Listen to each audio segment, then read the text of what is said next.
Nous, on est l'association Centre de la Réconciliation. On nous a prêté ces locaux pour accueillir les mineurs isolés étrangers. Ce lieu-là, effectivement, est ouvert depuis le mois d'octobre. On est là pour une année en espérant que ça puisse perdurer puisque c'est vraiment un bénéfice pour les jeunes. Ces jeunes sont francophones en général et cherchent à étudier. Et pour l'instant, ils sont dans une situation administrative où ils ne sont pas reconnus mineurs. Du coup, ils n'ont droit à rien du tout. Et ils se retrouvent à la rue, sans ressources. Donc c'est dans ce cadre-là qu'on les aide. J'étais au squat, je galérais, je faisais rien. Je suis arrivé ici à Wattignies le 13 décembre. Je suis en CAP, un CAP ELEC.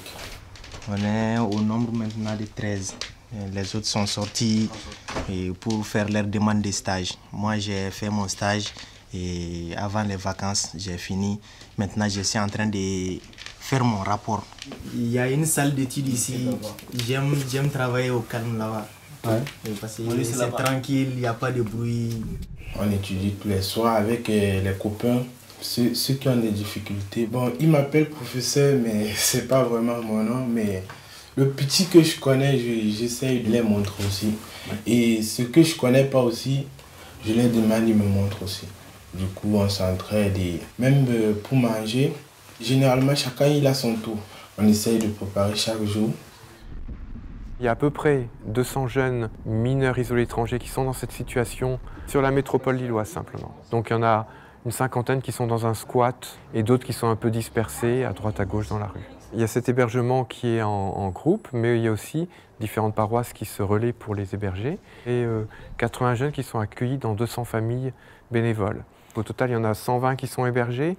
Et en parallèle, l'autre chose que nous faisons pour ces jeunes, c'est la scolarisation, avec avant la scolarisation l'école sans frontières pour une remise à niveau. Je suis bénévole et j'étais enseignante pendant 40 ans. Le mot NA s'écrit avec 2 P. Ils viennent de Guinée, du Mali, de Côte d'Ivoire, du Cameroun, mais certains viennent de la campagne, donc ils ne sont jamais allés à l'école.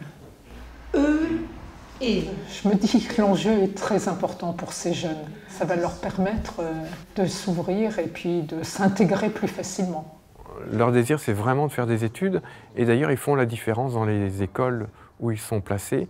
Les directeurs, après avoir fait l'expérience d'une année avec l'un ou l'autre, nous appellent pour en avoir, puisque ça stabilise un petit peu les classes. Bien les accueillir, c'est permettre un mieux, non seulement pour eux, mais aussi pour la société française.